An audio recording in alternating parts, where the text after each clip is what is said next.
open your Bibles because I want to look at three parties in the book of Luke chapter 15. And Jesus he tells three stories. And maybe you don't know this, but each of his three stories in Luke chapter 15 end with a party. So I'll just tell them real quick and then I'll read how they end. So first of all, you have this lost sheep and you have this shepherd searching for this lost sheep. And then you have a woman who's lost this valuable coin, and it really represents her marriage, and it would be like losing your engagement ring with a valuable diamond, and she has no peace until she can find it. And then you have the son who leaves home, and the father's heart is broken because his son is gone. But let's now read how these stories end. So I'm going to pick up at Luke chapter 15, verse 5. And so the first we read of is the shepherd. When the shepherd found the sheep, he laid it on his shoulders, rejoicing. And when he came home, he called together his friends and his neighbors, and he said to them, "Rejoice with me, because I found my sheep that was lost." And there's a party with his friends and his neighbors. Verse 9.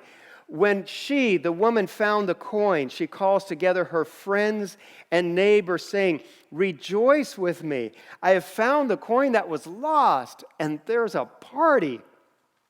And then we read of the son, verse 23, "Bring the fatted calf," the father says, "and kill it.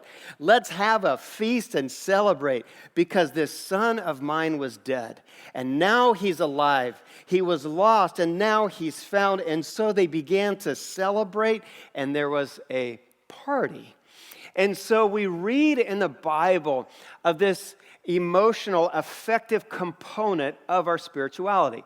If you've been here the last 3 weeks, we've been talking about the different aspects of our spirituality and how we grow and develop in each area. We talked last week about our the physical lives we live. Before that, we talked about that we have a relational component. We have an emotional component that we'll talk about today. We also have a cognitive or an intellectual component to our faith. We have a component that knows right from wrong, an ethical component to the human personality that knows justice from injustice. Today, I want to talk about this affective component. And I have kind of a definition of it here, not this, different slide. And the affective component is what happens or results in us from something emotional that we feel. God made us, for example, to be able to experience and feel love. That's part of our emotional component, love for Him, but we love people around us. He also made us to experience joy and happiness. Those are emotional components to our spirituality. At the same time, there is sorrow and sadness, and there's disappointment and grief. But today, I want to talk about the connection that we see in these stories between love, joy, and happiness. And that's where we're going this morning, because in the Bible, like in Mark chapter 12, verse 3, Jesus says this. It's one of his most famous lines. He's talking about our love for God. He says, "Love the Lord your God with all your heart." And the heart for the Hebrew people is the seat of the soul that feels and experiences this emotional connection to God. God made us with that part of us. And so when we read these stories, we read of celebration and joy. When something that we love is lost, we feel disappointment, we feel despair, we feel grief. When someone that we love or something we love is found, we experience extreme joy and happiness, and it's time to celebrate. The thing is, we don't naturally live those things out. I don't think all people are born with this component working as well as God has made it to, that we celebrate and experience joy. And so that's why spiritual formation thinkers say it's a discipline to be practiced. It really is. That this love and joy in knowing God is something that doesn't always naturally happen. It's something that we have to practice and become good at. There's a theological truth buried in these stories in Luke chapter 15. Do you see what it is? You can't party alone. You can't have I don't know, maybe you've tried to have a party by yourself. It never goes well, and you need counseling afterwards, right? It's just not how God made us. Celebrations and parties and joy and happiness are things that happen with other people. And that's why we're here today. Sometimes we talk about coming to worship to celebrate, and we don't really do that. Today, we're actually going to celebrate like the people in Jesus' stories do. So, celebration, I said, is a spiritual practice. It's something that we learn. It's something that we become good at. When you look at the narrative of the Old Testament, you see clearly that this discipline is scheduled in the year. The Hebrew calendar was filled with moments of feast and celebrations. My favorite is the Feast of Purim. This is the day when Hebrew people stopped to celebrate when Esther saved Mordecai from the gallows, and in fact, all of the Hebrew people from being slaughtered. And they stop and they have a day, the Feast of Purim. Purim means laughter. It's a day just to drink and to dance and to celebrate with friends. In Nehemiah chapter 8, we read this. Then he said to them, this is Nehemiah, go eat the fat. And he's talking about the feast that God has for them. He says, eat the fat, drink of the sweet, and send some to those who have nothing prepared for this day, because this day is holy to our Lord. Do not grieve on this day, because the joy of the Lord is your strength. So here Nehemiah is a prophet in the Old Testament living in the desert. You would think when he says go and celebrate, he would say eat lima beans and kale, but he doesn't. Instead, he says, eat something that's fatty, like hot wings. He says, eat something sweet, like a pizookie. He's saying, if you're going to celebrate, it's hot wings and pizookie. Have you ever been to a party with really bad food? It's no good. We had my 4 sons, my wife and I, we end up at a dinner party, and the woman hosting it said, oh, I know you're bringing your 4 young sons, and so I've made a Jell-O for them. So I scooped them big helpings of this Jell-O. The first bite, they spit it out. They almost spewed, and I said, what is it? And I had my wife smell it. She says, it's rhubarb. It's rhubarb jelly. What is it? That's a vegetable. I was like, what soulless person would make rhubarb jelly for 10-year-olds? Who would do that? I didn't make them eat it. And so Nehemiah says, when you celebrate, then remember, it's a picture of how life can be. It's something that we practice. And so this morning, I want to talk about the need for us to live with lives that are more filled with joy and happiness and love and celebrating. As I've read over and over Luke chapter 15, there's several teachings, several lessons that I think come out of it. The first is this, is that celebration is God's idea. It really is. Joy and celebration come from God. We don't always think of it that way, but let's go back to our text, and this is Luke 15, verse 31. The father said, let me set the stage. Before this, we have the younger brother who came home. You know the story of the prodigal.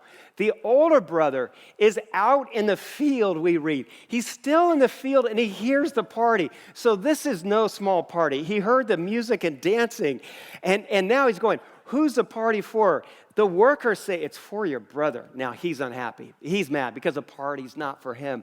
So the older brother comes to the father, and here's what the father says, verse 31. The father said, but we had to celebrate and be glad, because the brother of yours was dead, and now he's alive. He was lost, and now he's found. Underline those 4 words in your Bible. But we had to celebrate. We had to have a party because your brother is back. I think we underestimate God's capacity for joy and celebration. I think we forget that joy and celebration and happiness are God's idea. At the very core of his nature, it's there. I think it would be safe to say that God is the happiest being in the entire world, in the entire universe, because all of this comes from him. It's at his core. When we look at his son Jesus' life on earth, we see moment after moment when he ends up in a party, right? His very first miracle, he's at a wedding party. He ends up at dinner parties. He even throws surprise parties for people who don't expect it, like this guy named Zacchaeus, this crooked tax collector. And Jesus says, we're going to your house right now. We're having a dinner party. And he does. And then Jesus says this. It's really interesting. John chapter 15, verse 11. He says, I want my joy to be in you. So he wants us to imitate him and to emulate him. And he wants the joy, and it's just not any kind of joy, but it's a joy of God in our lives. Here's what Brennan Manning says. Brennan Manning is one of my favorite spiritual formation thinkers, and he says, Isaac, whose name means laughter, the son of the promise made to Abraham, was a prophetic foreshadowing of Jesus, in whom the promise is fulfilled. Jesus is God's final laughter. That's how Brennan Manning says it. Paul says this in Philippians 4:4. He says, rejoice in the Lord always. Again, I say rejoice. Sometimes we miss that. And so if celebration and joy are God's idea, then I have this thought next from Luke chapter 15. It's this, that your lives, that joy and happiness and love should spill out of your lives and into the lives of people around you. I think the problem is that even in church, we end up around people who I'm going to call are happiness challenged. All right, have you met those people? They're grumpy and cranky and they complain about everything. And sometimes they end up in churches. And you go, where'd they come from? And so we read about the older brother in Luke chapter 15. Henry Nouwen, one of my other favorite writers on spiritual formation, says, maybe the story is most about the older brother who represents the Pharisees, and the Pharisees could not celebrate at all. Verse 28, the older brother became angry and refused to go in. You know, sometimes I meet happiness-challenged Christians, people in church that are just grumpy and cranky, and I think, man, they need a vitamin, or like a Ritalin, or Jesus Christ, or a Red Bull. You know, one of those could help them out. And you want to buy it for them. You know, buy them a Red Bull so that things change in their life. I think if you have the love and the joy of God in you, it should ooze out and into the lives of others. Sometimes those people just don't end up in church. They end up leaders in churches. Because I've been there, I've seen it. I'm thinking back about 9 years, maybe 10 years in the life of this church. And I was sitting in a room in Santan K8, and we're trying to get out of meeting in a school and onto our campus. We had bought this land, but we needed to build. And so we're sitting in desk in a meeting, and I had prepared a loan application, a loan proposal folder, and I'd spent about 2 or 3 weeks gathering data on the Southeast Valley. I had data on how Chandler and Gilbert were the fastest growing communities in the nation. I had articles that I clipped out of the paper, like this one, huge shopping center planned for East Chandler at the corner of Germain and Gilbert Road. It's called Crossroads, and here's a whole article on that. And there's a freeway coming. Nobody even knew that. And then how about this? Prime home sites in Southeast Valley, 1,050 acres sold.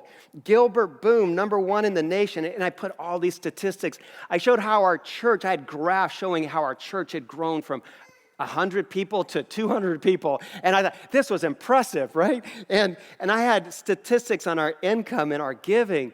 And I was so proud of this proposal I'd been working on. And so I said to everyone at the meeting, I said, here's a proposal. I'm taking it to bankers this week. I've made several appointments, and I started it around the circle.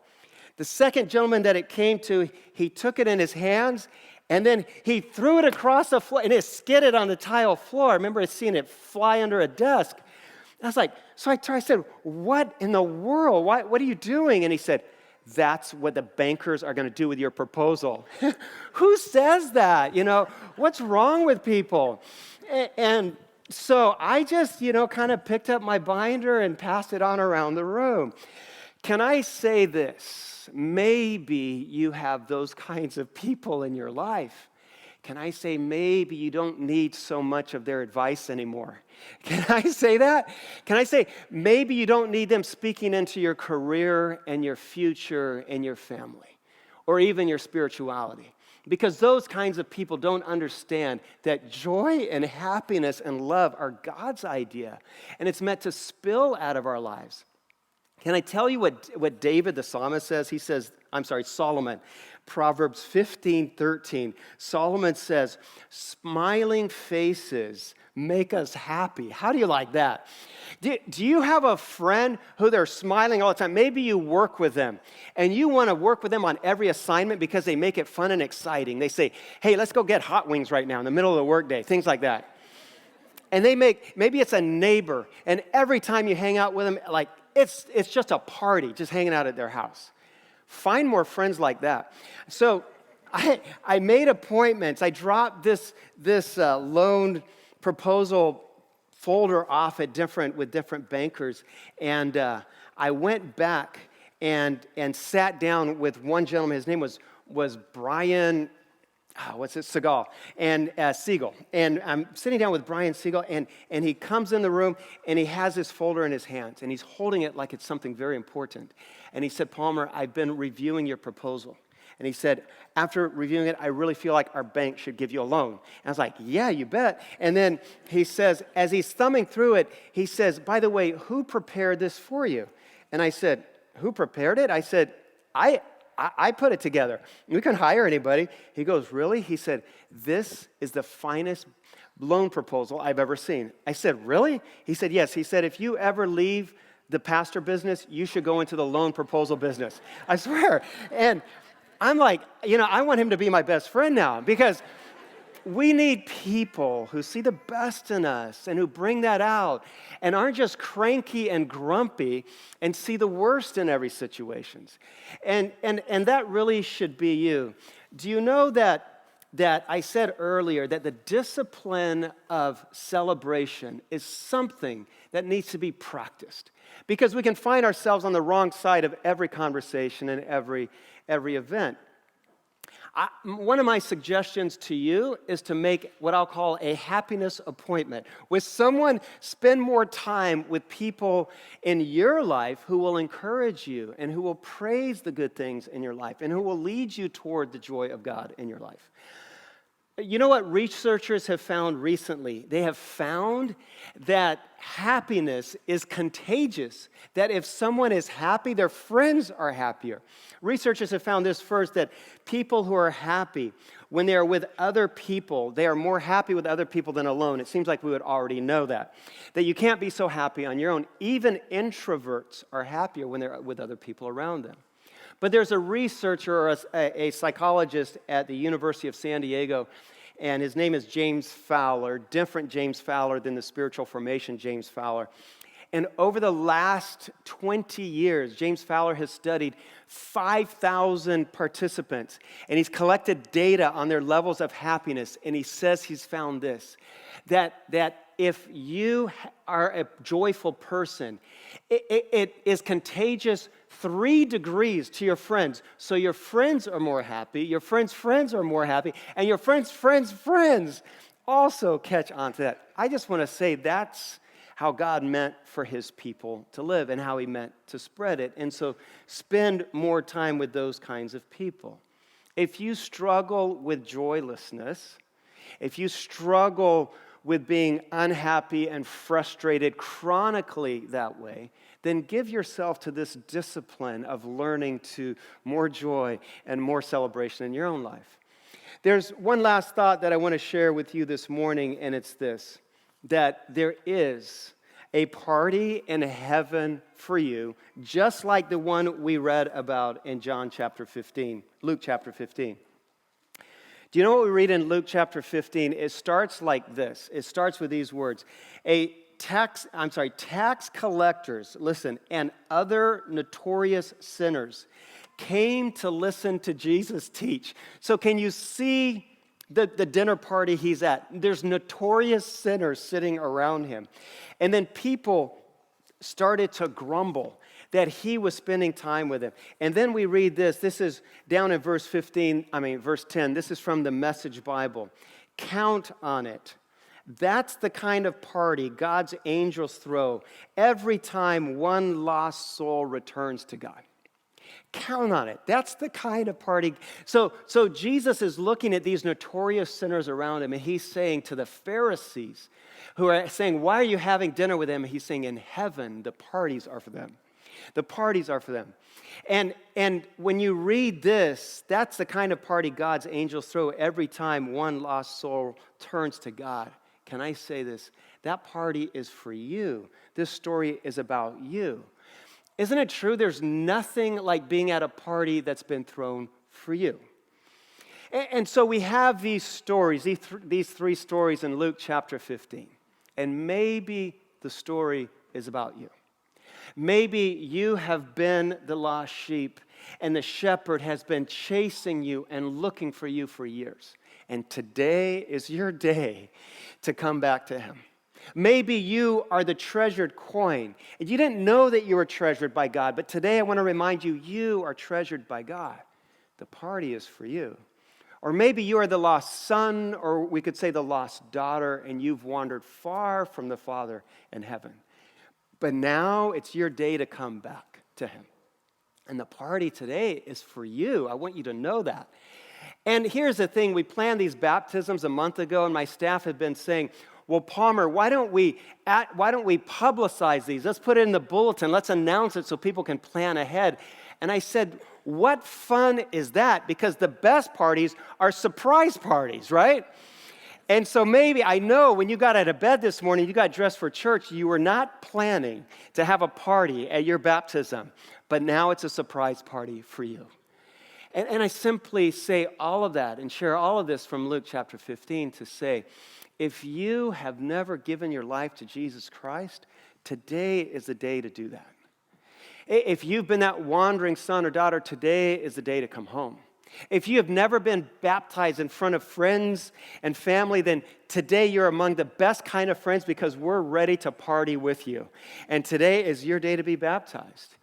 Maybe you were baptized a long time ago. We had someone in the last service who was baptized under a different faith tradition, and he says, I want to be baptized at the Grove. And if that's your story, if things have changed dramatically, then today is your day to come and be baptized. And so here's what we're going to do. Josh and our band are going to come up, and as they lead us into this next song, we're going to open up the invitations. Our pastors are going to be on each corner of the stage to meet you. And then you're thinking, well, I'm not ready for this, but we are. We have about 100 pairs of T-shirts and shorts you can put on, or you can be baptized in what you're wearing right now. We have towels, and we want to invite you to come and then go and change, and we want to have one of our elders or staff or one of our women here pray with you and hear your story, and then we want to come back in, and we're going to have a baptism party like you've never been at before.